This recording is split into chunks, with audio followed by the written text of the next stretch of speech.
It's a real privilege and honor to be invited to chair this distinguished panel.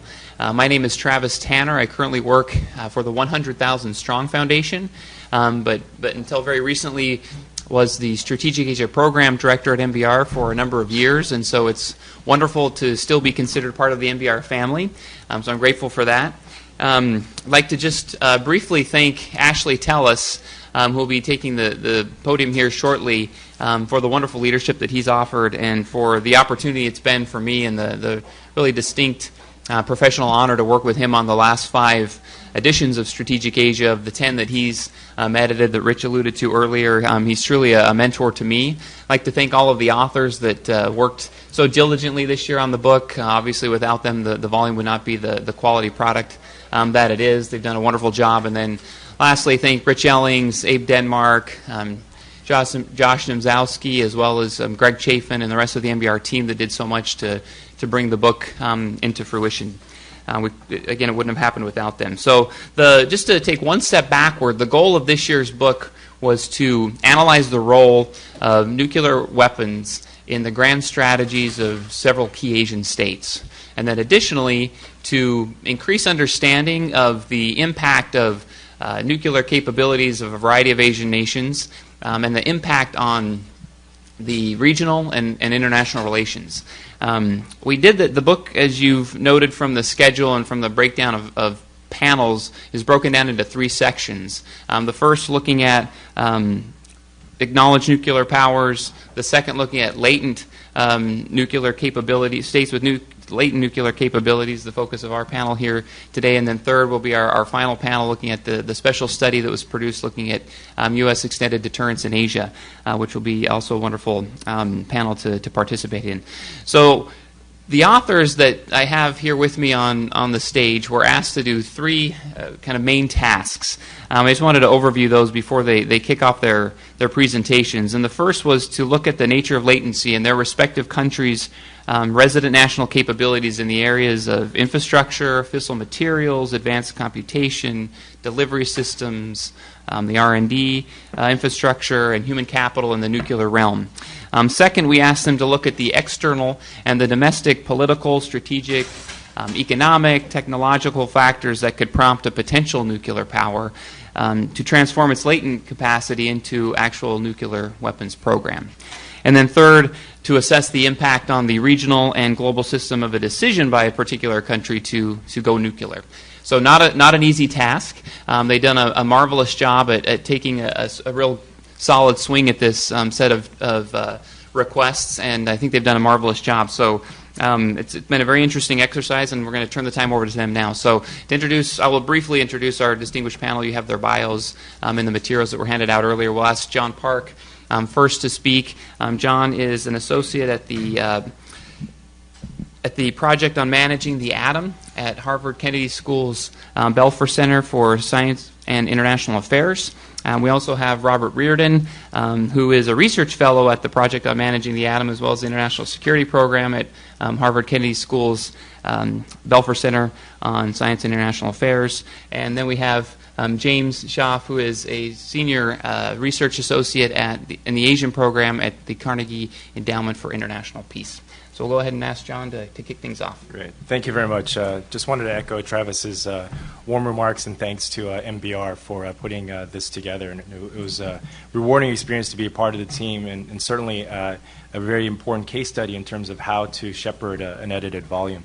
The 3 things I wanted to do in my remarks for the 10 minutes, first is to give an overview of the chapter, and then the second to zero in on the aspects pertaining to deterrence, and the third to focus on diagnosis. If there's a unifying theme to the chapter itself is the idea of trying to apply the medical analogy of the 3 stages of treatment. The first is diagnosis, the second is trying to come up with a treatment protocol, and the third is monitoring the situation. If you ask medical professionals, about 70% of the time is focused on diagnosis. You're trying to figure out what the causes are here. You're developing hypotheses, running tests. Based on that, you move to the next stage of a treatment protocol, what can effectively address the causes. And the third, with all complex situations, looking at the side complications and monitoring, and if required, go back to diagnosis.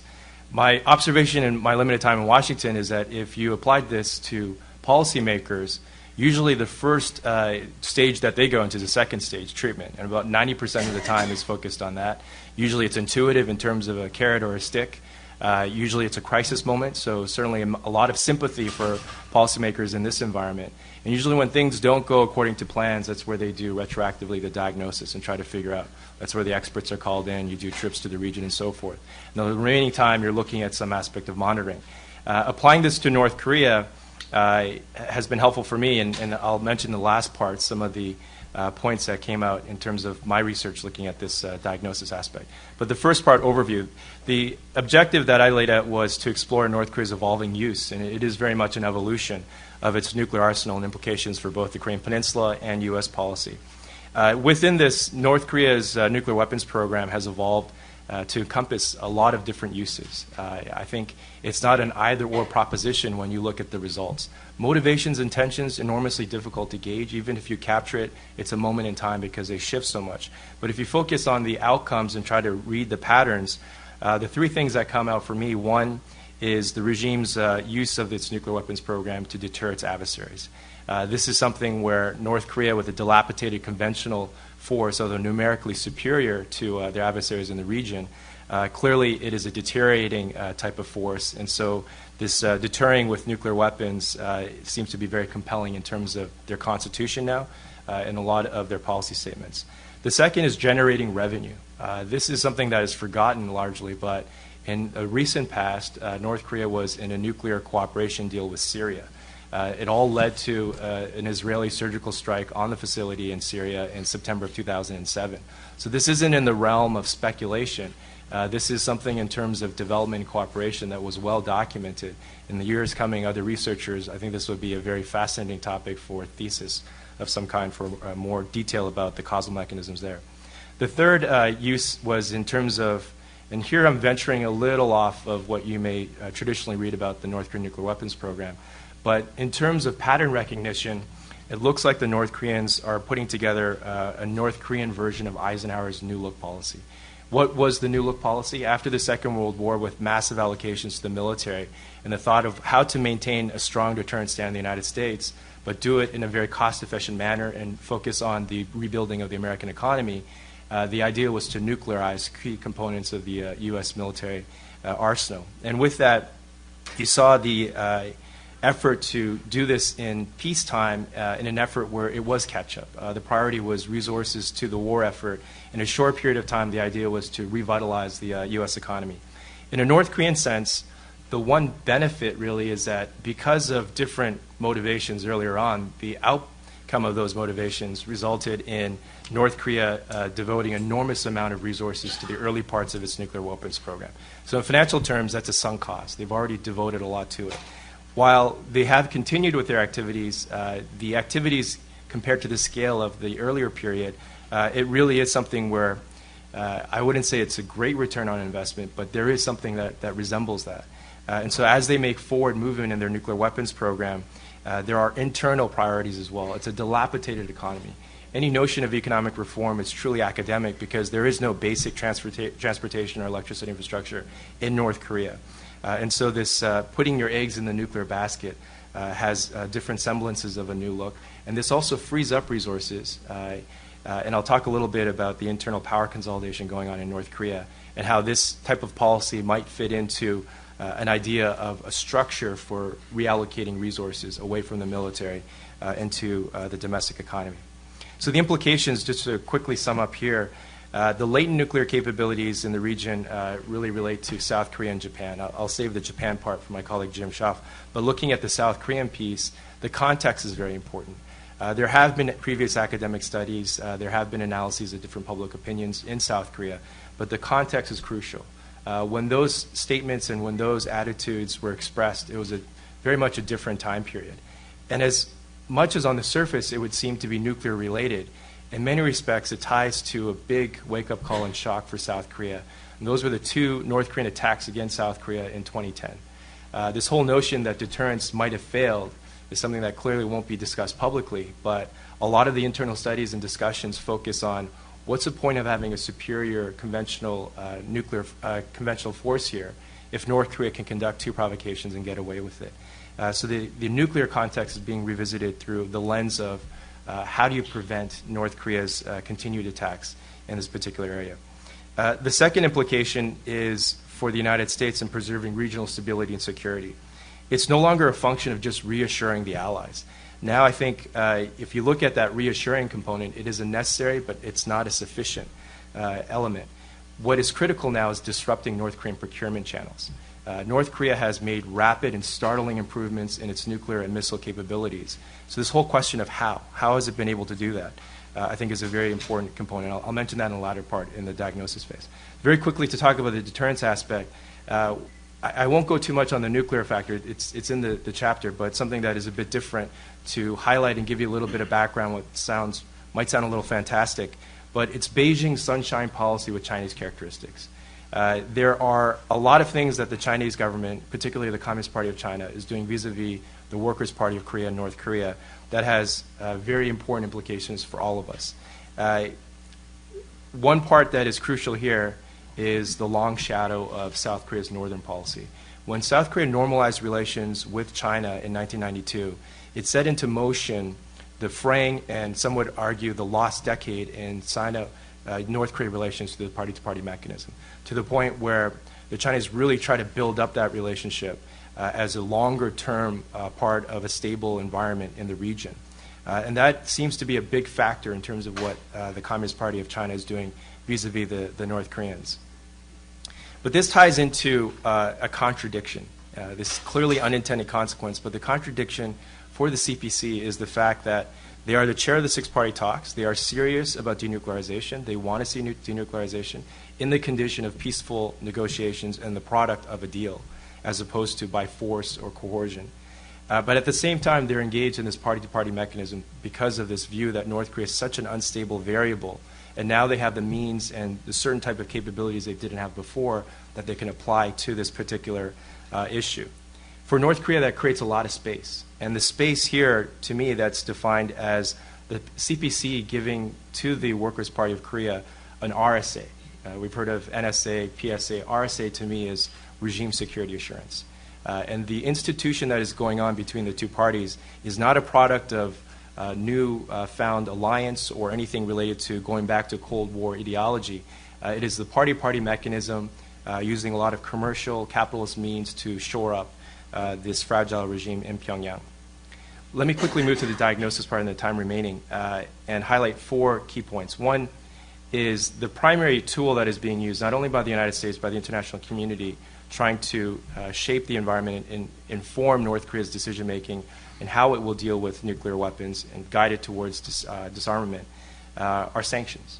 But sanctions are a trickle in terms of what are being caught up in the web compared to the tidal wave of Chinese-North Korean trade. In 2011, the bilateral trade was estimated to be about $6 billion. A lot of analysts view that as underreported because China is very sensitive to being seen as propping up this pariah regime. But with this, very recently we had the Chinese Ministry of Commerce issue a 236-page report listing nuclear and missile components that fall under this category of dual use. But in practice, if you look at the commercial activities between North Korea and China, that has now become a catalog for price lists. Prices have gone up for these components, which means that you'll have some very creative and I think influential and effective Chinese middlemen coming out to do some of the procurement on behalf of North Korean entities. So this is a regime, if you think of it as an organism, evolving and mutating to our detriment. The second point I wanted to highlight is that in the analysis, it becomes very clear that North Korea is not a country. So I think we have to move away from national statistics and national means of gauging the economy, the military, and so forth. In practice, North Korea, there are 2 North Koreas. The 1% encompasses the elites. They basically maintain their position by running North Korean state trading companies. They generate revenue for themselves. It's funneled to the military. The Kim family assigns concessions to very powerful members in the elites. That type of mechanism is crucial to understanding, I think, the contradiction of the prosperity in Pyongyang right now. For recent visitors noted how the average conspicuous consumption symbols have been increasing quite dramatically in Pyongyang. There are now signs of obesity as almost an epidemic in Pyongyang. This is counter to this view of a starving nation on its last legs. But of course, then there's a 99%. And the 99% are left to their own devices with informal markets, greater access to regional connections at the lower level, but makes it very difficult to diagnose if you don't account for this divergence between the 1% and the 99%. So the third point here is that the Communist Party of China's policy of peace and stability puts a restraining factor on both Koreas, and we saw this play out in 2010. China was very adamant about preventing an escalation to crisis. So you had State Councilor Dai Bing-wo at that time engage in Chinese shuttle diplomacy, go to Seoul and Pyongyang, and literally tear apart the two potential combatants. For South Korea, in terms of its conventional deterrent capability, China now is being seen as the one that would be the buffer to prevent, in many cases, South Korea from responding. I think this sends a signal to North Korea that they can launch provocations against South Korea and get away with it. So the situation is getting very dangerous in the conventional side of things, as much as the headlines capture the nuclear. So there are two factors, but of the two, I would prioritize the conventional. And then the final point, to wrap this all up with a very specific message, if you look at the different spaces, the unintended consequences of priorities from the Chinese side, the different actions of the North Koreans clearly are not interested in nuclear disarmament, but they are interested in nuclear arms control negotiations. And embedded in that is this idea of a minimal nuclear deterrent. They can give away, negotiate away the Yongbyon facilities and so forth. But that is clearly something that we're not prepared in any circumstance to entertain seriously. But the writing, I think, is becoming clearer and clearer in terms of that kind of signaling. From a different analyst perspective, if you look at the early phases of what's embedded in the September 2005 agreement, some would argue that in practice looks like nuclear arms control, but the idea that later on you would work towards disablement, disarmament. So this could be for some a definitional thing, but clearly for countries like the United States and South Korea, this is something that would not be entertained at all. Wonderful. Thank you, John. Robert? Well, thanks everybody for being here, and I'd also like to thank the staff at MBR for the fantastic job that they did putting this together. It was a great opportunity. I enjoyed being part of the project. So just to quickly go over some of the findings of the chapter, and then hopefully be able to get into a little more depth with this in the Q&A. First, to outline the main argument of the chapter on Iran. The first part has to do with the nature of Iran's nuclear latency, or its nuclear capabilities. And I argued that debates over whether or not Iran has a nuclear capability or when it will develop a nuclear capability obscures the fact that Iran already has, or likely has, the technical wherewithal to put together a nuclear weapon. The term nuclear capability itself is a very slippery and ambiguous one. There are almost certainly technical challenges that Iran would have to overcome to assembling a nuclear weapon, but this would pale in comparison to both the technical challenges that it has already overcome in its program and the strategic and political challenges that form a barrier to acquiring nuclear weapons. And I think that that's really the key point, that much more than technical capabilities, what determines whether or not Iran will proceed to nuclear weapons has to do more with strategic considerations, political considerations, and which brings me to my second point. What exactly drives Iran's decision-making, this nuclear decision-making? What are its interests? What are its intentions? And I outline three dimensions along which these considerations are made. One is regime security. Another is prestige and influence, both domestically for the regime and internationally. And third, the particular interests of domestic political actors. So to briefly talk about these three. First, it's a very complex calculus in Iran, what the costs and benefits are of any particular choice of action. And in many respects, it depends on who's going to be in charge of making the decisions and how the decision makers perceive whether or not any particular step is going to enhance their standing in these three categories. For example, in many respects, Iran reaps as much of a benefit relative to costs from approaching but remaining below the nuclear threshold as it would from actually trying to acquire nuclear weapons. For one thing, right now Iran has to be concerned, Iran is deterred from crossing certain lines. It has to be concerned that any attempt at a breakout could trigger preventive military force against Iran. Iran is reaping certain benefits from being able to maintain a narrative that it is a victim of the West, that the West is leveraging its ability to manipulate the IAEA and the UN Security Council for its own interests, and they are trying to deny Iran what it portrays as peaceful civilian technologies to which it has legitimate right. I think that we underestimate the degree to which this narrative actually resonates internationally, and we often like to portray Iran as a pariah state, as if it were similar to North Korea in that regard, and the fact is that it's not. Iran's appeal to the outside world and its connections to the outside world are considerably greater than states like North Korea.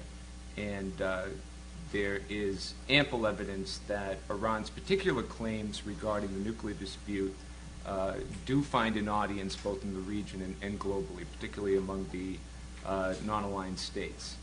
In terms of the particular interests of domestic actors, I'd like to focus particularly on the results of the recent election of President Rouhani and how that might affect Iran's bargaining posture. I'd like to say first that in terms of the fundamentals of Iran's bargaining position, every indication so far is that this isn't going to substantially change, at least not in any big way. In other words, Iran has been consistent in its insistence that it is going to continue to enrich uranium. It is going to continue to maintain a civilian nuclear program. It is not going to suspend, and certainly not going to give up that program, regardless of sanctions or threats. And I don't see any indication that that is going to shift. In fact, the opposite. The other is that Iran appears very interested in getting out from under sanctions. That sanctions have imposed a great deal of economic pain on the country, and I think that this is a particular goal of the Rouhani government, not least because the Rouhani government's claim to legitimacy was that Ahmadinejad and his government had failed, that it was under Ahmadinejad that most of these sanctions came into place, that Ahmadinejad is blamed for the country's economic woes, and that Rouhani's promise is that he's going to successfully address this. And this does two things. One, it creates an opportunity for the United States and its partners because it's dealing with a government that does have a greater willingness perhaps to make some concessions in return for some lifting of sanctions. On the other hand, there's a window of opportunity here that could rapidly close because if Rouhani isn't capable of bringing back something tangible to Tehran, some tangible concession from the West, particularly some lifting of sanctions or relief from sanctions in a serious way, which has not been offered yet by the P5+1, then this is going to fuel the criticism of hardliners. Right now, the position of hardliners in Tehran seems to be substantially weakened, but they're not out of the game.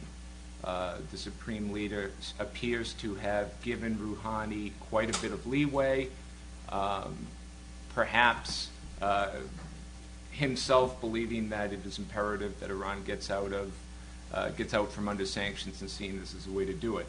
But this is only going to last so long. Khamenei is certainly not going to go down with Rouhani if he's seen as a failure in this regard. So I think that if Rouhani isn't given something that he can demonstrate success with in Tehran, this could be successfully seized upon by hardliners, and this creates a lot of time pressure in which to find some sort of negotiated settlement. The other thing that I'd like to point to is what implications all of this has for the region. So just to outline a few different scenarios, because the implications for the region are heavily dependent on how this turns out. So one that I'd like to highlight is the potential for airstrikes, or the use of military force against Iran. So we're in a period right now where this is downplayed in the West. We're not in the same situation as we were in, say, December 2010, when the rhetoric was rapidly closing window of opportunity, zones of immunity, points of no return, and a big push for airstrikes. But I think that if we don't see results in the diplomacy front soon, we're very likely to return to that. And so I think it's worth addressing. I argue in the chapter that there's a strong possibility that the use of airstrikes not only overall could make the situation worse, but could paradoxically make it more likely for Iran to develop nuclear weapons, or lead to Iran developing nuclear weapons sooner than it otherwise would.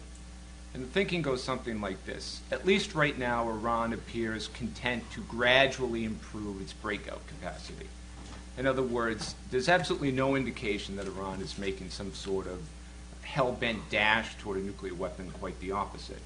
And there are a number of checks in place, for example, IAEA safeguards, that seem to deter Iran, or at least give it a strong incentive to slow its development of its nuclear capabilities. Airstrikes very likely is not going to permanently deny Iran the capability of developing nuclear weapons, and probably wouldn't set it back for more than 4 or 5 years, maybe slightly more at the most. I mean, if you consider the time it's taken them to develop it from scratch, you're probably not going to get something like a 10-year delay. And on top of that, you can expect that Iran is going to withdraw from the NPT. You're not going to have IAEA inspectors on the ground. It's possible that the United States wouldn't be able to maintain the sanctions regime, wouldn't be able to maintain the support of the Chinese and the Russians as it has, giving Iran more of an opportunity and much more of an incentive to develop nuclear weapons. I think a better way to look at this is that Iran has a sophisticated nuclear capability now, that its nuclear choices are based more on its interests and intentions than on its technical base, that right now Iran has many incentives to either make a deal or at a minimum to maintain its nuclear capabilities but remain below the threshold of actually producing weapons, and that airstrikes could actually upset that and lead Iran to go after nuclear weapons more than ever. At the same time, it is highly unlikely that there is anything that the United States can do short of regime change that is going to permanently prevent Iran from developing nuclear weapons. Airstrikes, it's unlikely, is going to do that. So quickly, are we going to get some sort of negotiated settlement? I have to say I'm not entirely optimistic, although I have some hope. I pointed out that I don't think that the fundamental bargaining positions here have changed. I think that in order to get some agreement, Iran is going to have to be left with some sort of uranium enrichment program. We could quibble about what that might entail and what sort of limitations on that they might accept. But at an absolute minimum, they're going to be enriching up to 5%. They're going to be enriching at Natanz. There's been indications that they might agree to freeze the production of 20%. But they're going to have to maintain at least some sort of enrichment capability. At the same time, they're going to have to see some sort of real sanctions relief. In the United States, I think that both of these things are extremely difficult to deliver. For one thing, many of the sanctions depend upon a vote in Congress in order to be lifted. I don't need to argue why it would be difficult to get such a vote successfully. So the president has some, but nonetheless limited leeway in what sort of sanctions relief he can deliver. One possibility is that the Europeans could make concessions with oil sanctions, but in terms of many of the sanctions, I think would be difficult to get buy-in from Congress. Also, I think that, again, for domestic political reasons in the United States, it would be very difficult for the administration to agree to anything that left Iran with a substantial enrichment program in place. I think particularly that this would be difficult in the near term. And if it's true that we face a closing window of opportunity with the Iranians, this is also reason for pessimism. So what does this mean? Well, I think that the likeliest outcome here is that we're going to see continued stalemate for quite some time. I think that we'll continue to see the Iranians slowly develop their capabilities. We'll see the United States and its bargaining partners searching for some sort of, at a minimum, confidence-building measure to buy time or to at least lower tensions so that we're not under such time pressures in dealing with the situation. But I don't think that we're going to see substantial movement either towards some sort of military resolution to this, which I don't think is possible, or towards a diplomatic resolution. So I'll stop there. Great. Thank you, Robert. Jim? Thanks, Travis. And I too would like to thank NBR and the Elliott School for having us here today, and for the opportunity to NBR for the opportunity to be a part of this project. I have a little bit rosier story to tell than the Iran story, and I also really want to thank Richard Dick Samuels up at MIT, with whom I collaborated and co-wrote the chapter. It's always a pleasure to work with Dick, and he apologizes for not being able to be here today, so I'll withstand his criticism later when I tell him how I did. I'll start off to summarize our chapter with something that the Japanese defense establishment and foreign ministry often likes to use, which is a double negative.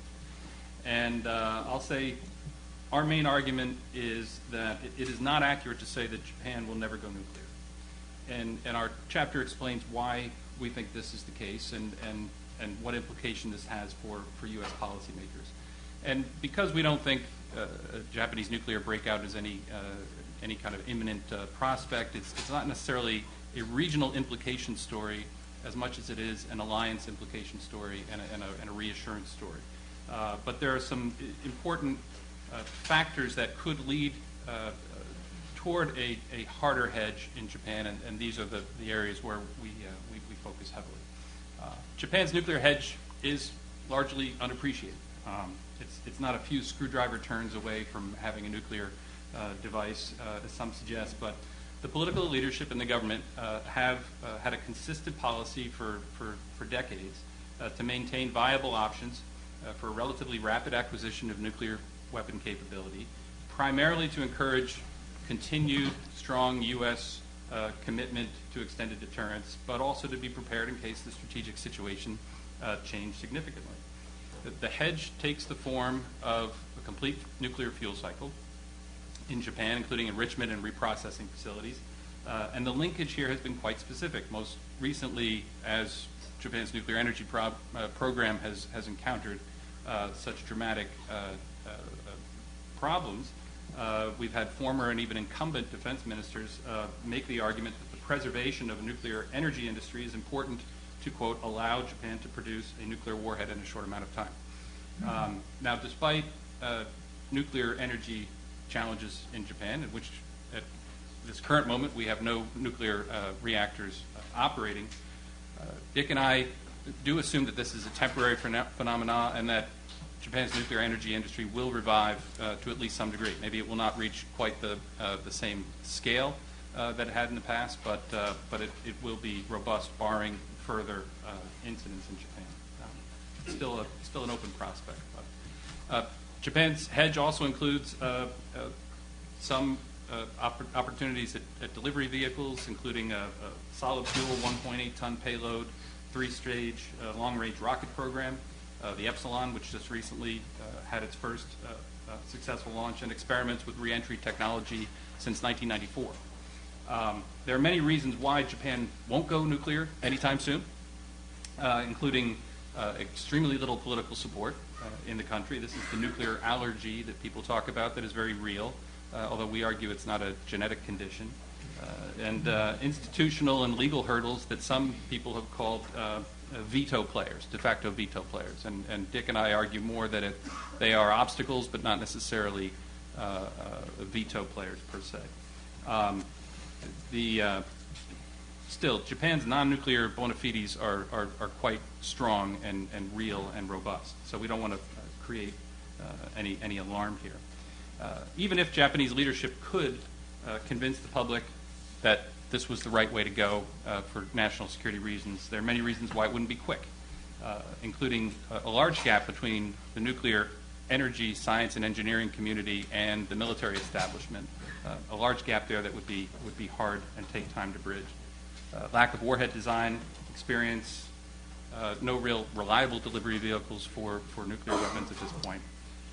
And we think that Japan would be the last to go nuclear in Asia, that clearly South Korea would have to go before Japan would, but I don't think it would take very long after that, which is why John's chapter is so important in terms of the debate in South Korea.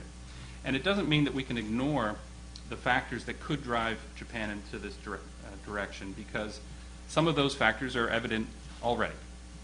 Throughout the Cold War, of course, the U.S. extended deterrent was never in doubt in Japan. We were locked in an ideological struggle with an adversary with which we had virtually no economic engagement. And at one point, we had 3,000 nuclear weapons onshore in Asia, throughout the Asia Pacific, including about 1,200 nuclear weapons in Okinawa. Japan was relatively flexible regarding our transport of these weapons and components at the time, especially after China's nuclear breakout in 1964. So there was a very palpable sense of credibility to the U.S. nuclear umbrella at that time. I would say around 2001, there was certainly increased awareness and focus here in Washington, D.C. About the requirements for reassurance of Japan and Korea regarding our extended deterrence commitments. The Treaty of Moscow promised quite significant reductions in U.S. nuclear stockpile, and we heard questions about this from Japan more so than we had in the past. Part of the reassurance story at the time to Japan was that we were going to retain Tomahawk land attack cruise missiles, nuclear capable, TLAM-N, as something that could be reintroduced if we ever needed it. And in a sense, these were kind of your weapons. We're holding these onto these for you. And we promised other aspects of commitment and continuity. Of course, eventually by the time we got into the nuclear posture review of 2009-2010, we realized that we were probably going to eliminate that class of weapon system, and there were other things that we wanted to do. And we were quite proactive of engaging Japan and South Korea in consultations and negotiations during the NPR at that time because of that experience that we had had throughout the early 2000s. So I think that was an extremely important development. Japan and South Korea felt more involved, felt that their opinion mattered, and actually adjusted some of the language in the NPR. Because not only did you have the experience in 2001, but you also had, U.S. stockpile numbers dropped to less than half of the 2001 figure by 2009. And we also had this damaging debate, in a sense, of the reliable replacement warhead, and those that wanted to fund the reliable replacement warhead had to disparage the imminent, the near-term credibility of our deterrent at the time. So that in addition to the wars in Iraq and Afghanistan and the financial crisis, had taken some of the luster out of our sole superpower status. So we overcame that to some extent with continued commitments in the region through this consultation process. And which eventually evolved into something we call the Extended Deterrence Dialogue with Japan and the Extended Deterrence Policy Committee with South Korea. I'll skip over some of the other scary numbers from a Japanese perspective in terms of Chinese military budget growth and North Korea's nuclear tests, of course, in the meantime. All of this feeds into this sense of potential vulnerability and concern about a potential decoupling, similar to what we had in the old NATO and European experience.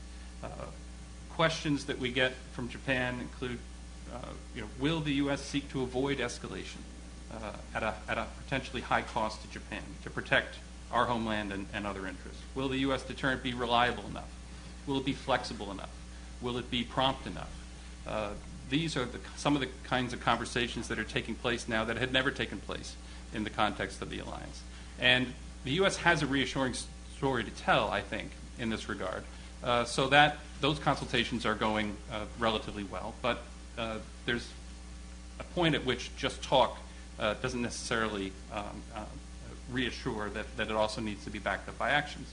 Some of the extended deterrence dialogue meetings include visits by Japanese officials to U.S. nuclear assets and facilities in the United States to visibly see what it is we have, what we're investing, in particular the human capital that's so important. And I think that has a strong reassuring effect.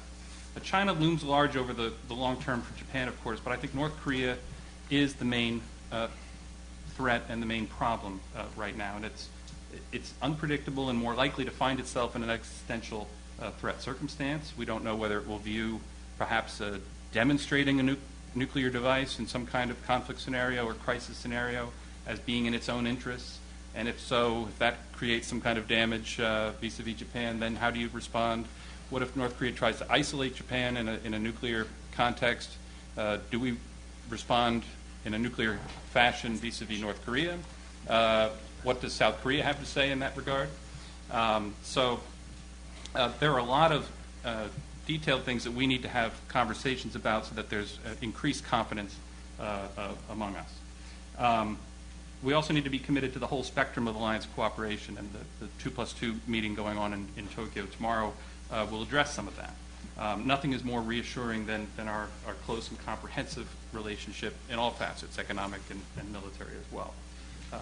Because I'm running out of time, I want to talk about one last point, I think, in terms of policy implications for the United States. Obviously, we need to keep funding our government and a reliable nuclear deterrent at some level.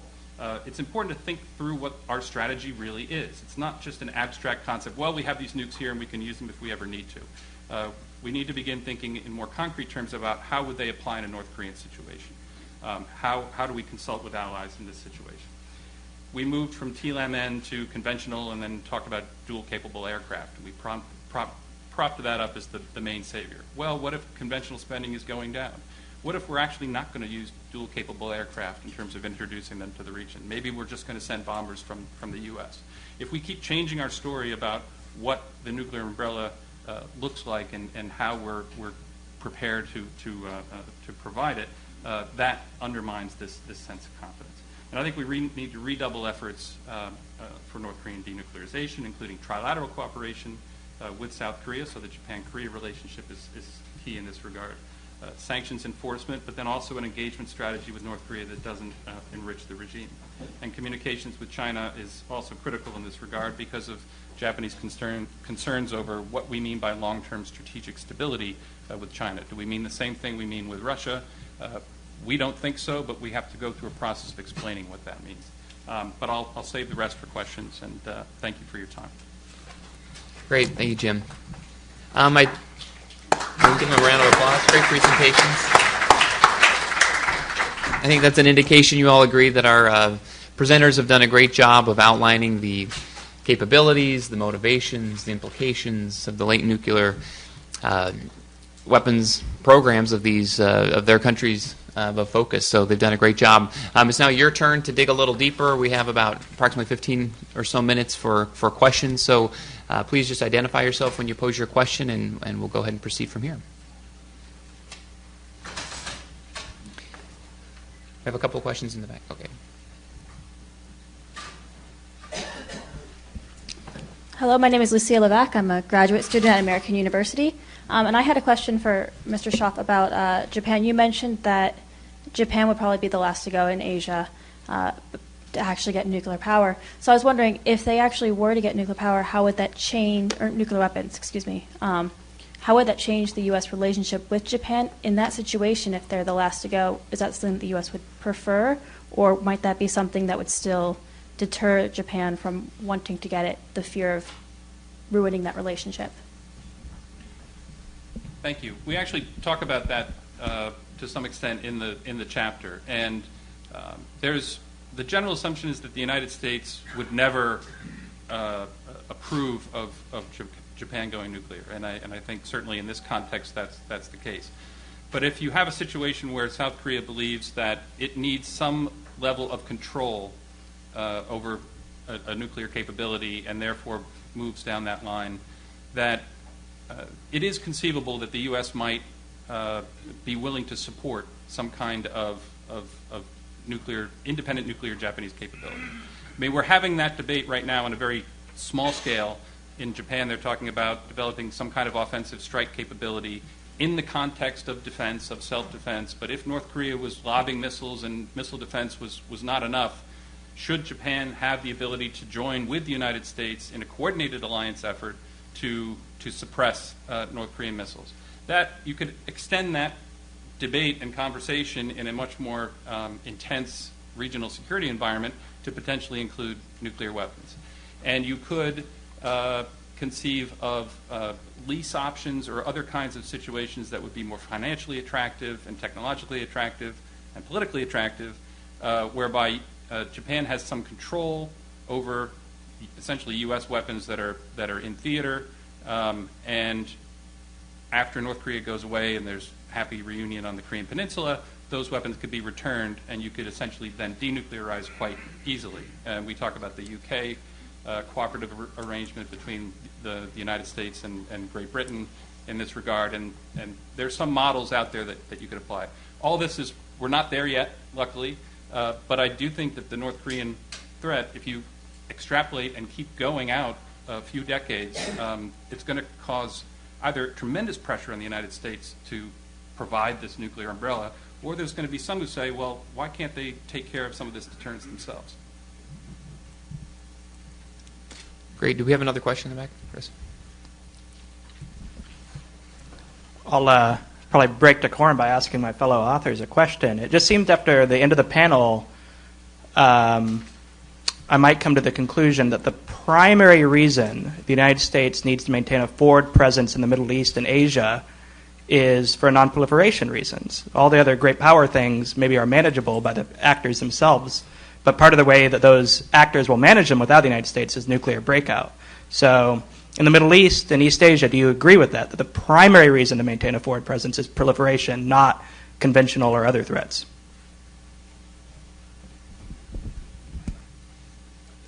Who would like to go first?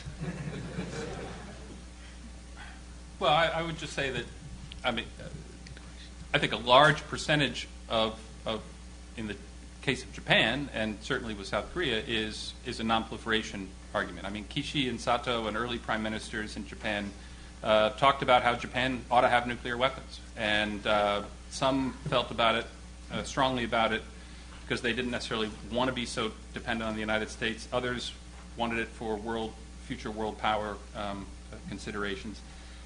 So today, I think, obviously we didn't need as much as we had, and you can take care of the non-proliferation concern with a smaller force, and as you involve Japan more intimately and your ally in the decision making and the defense preparations, that can mitigate that to some extent. But I think it's a pretty large piece, at least with respect to Japan, and I don't know what you think, John, about Korea. I mean, my angle is that non-proliferation gets you to the lowest common denominator, and if you're the United States, you need consistency. So it's low-hanging fruit to call it non-proliferation. But the forward presence, I think there's a lot of soul-searching going on right now. It wasn't a South Korean analyst, but a Japanese analyst, Ken Jimbo, who wrote about the provocations, especially the artillery attack in 2010, and how that was a failure of deterrence. And he was talking about the conventional aspect. So if the U.S. forward presence in the South Korean context was to deter North Korean attacks, and you just follow that definition objectively through, then you draw conclusions that there are big issues, big problems here. But I think as you move away from the lowest common denominator and look at the North Korean case, it's seen as counterproliferation. And right now the big concern is this notion, it's still the concern of the failed state scenario where North Korea with nuclear material and components that could get out into the hands of non-state actors and whatnot. But tangentially, one point that I would mention all of this is that a forward presence does nothing for North Korean state trading companies operating inside of the Chinese national economy and procuring sensitive components and bringing it back to North Korea. To what extent this is happening, that I think there's more evidence that needs to be put together. But the fact that it's happening, I think there's a growing realization that it's somewhat seamless. And so that's the part where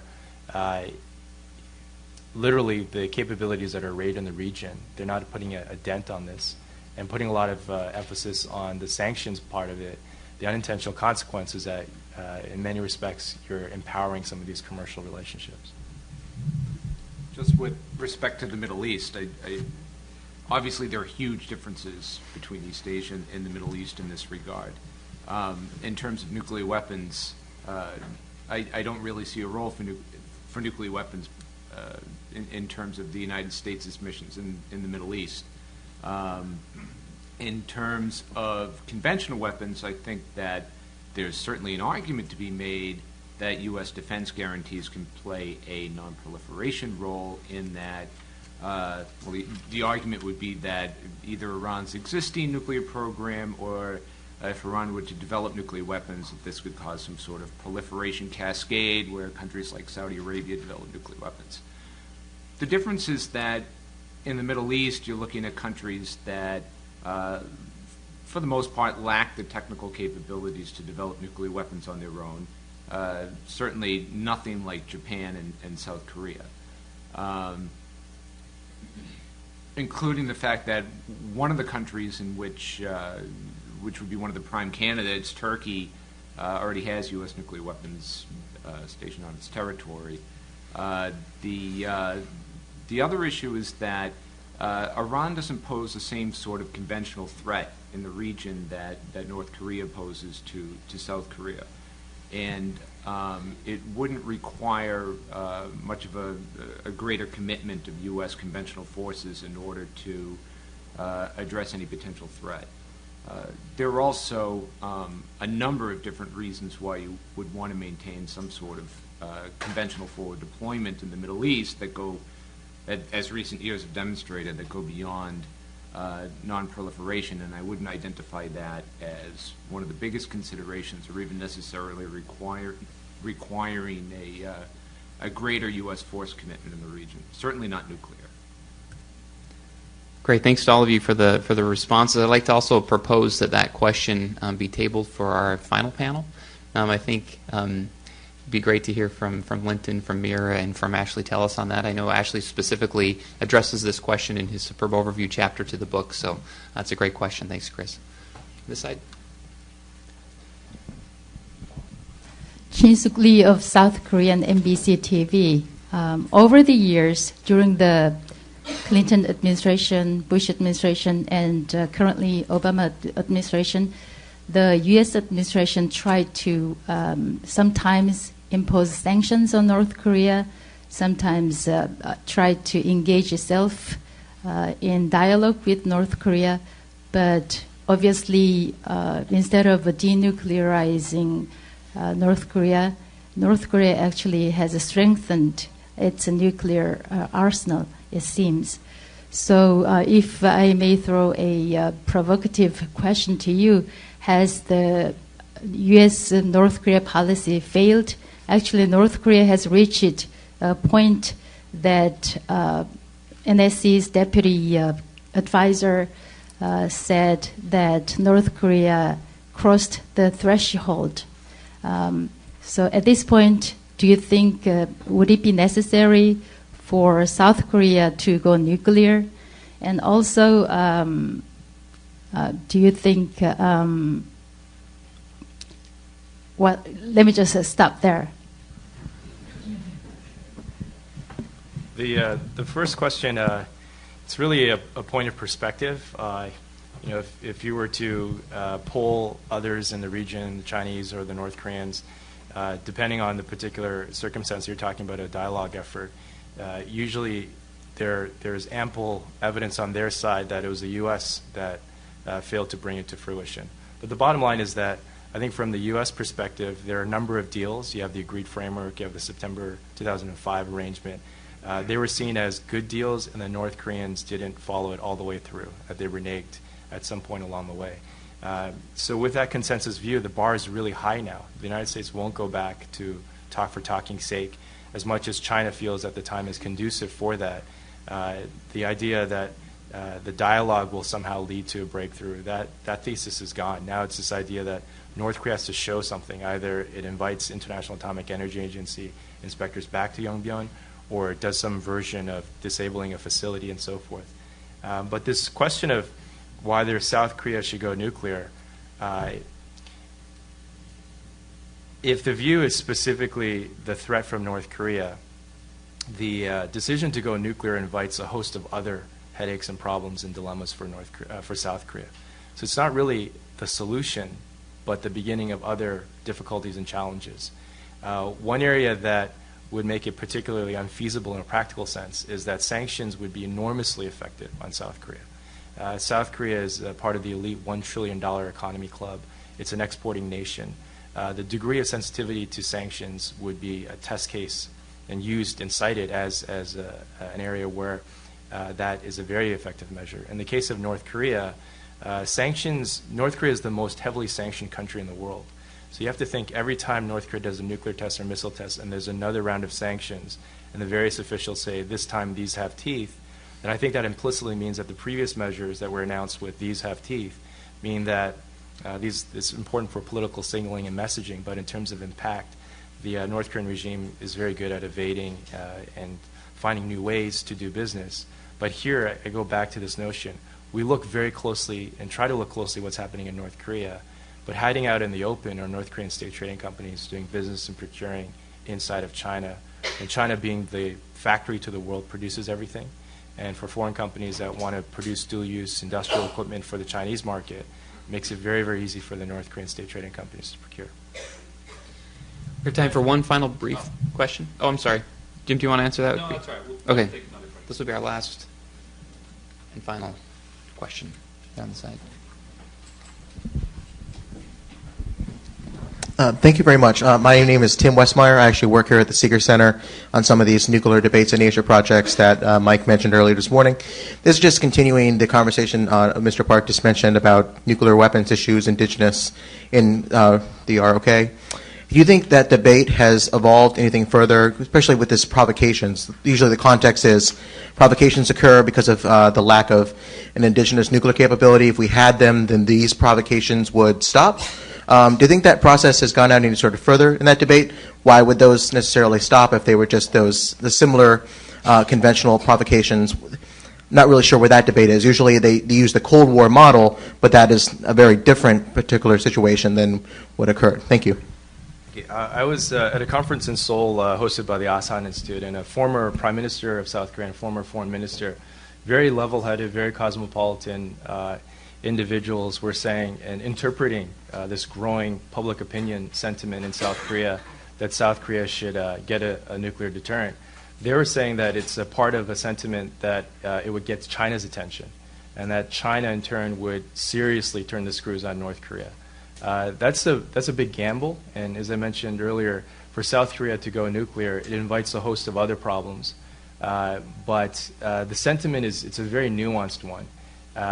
And with that, when you look at South Korea going nuclear, it turns into the series of events that were likely to happen as a result of that.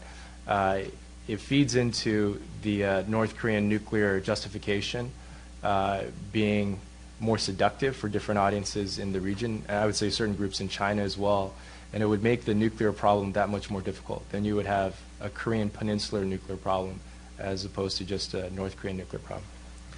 Thanks, John. Jim, Robert, any parting comments? Jim? Oh, thanks. Just on this question about South Korea, I think similar debates have gone on in elite circles in Japan over the decades, and they keep looking at the costs and benefits of, should we develop our own nuclear capability?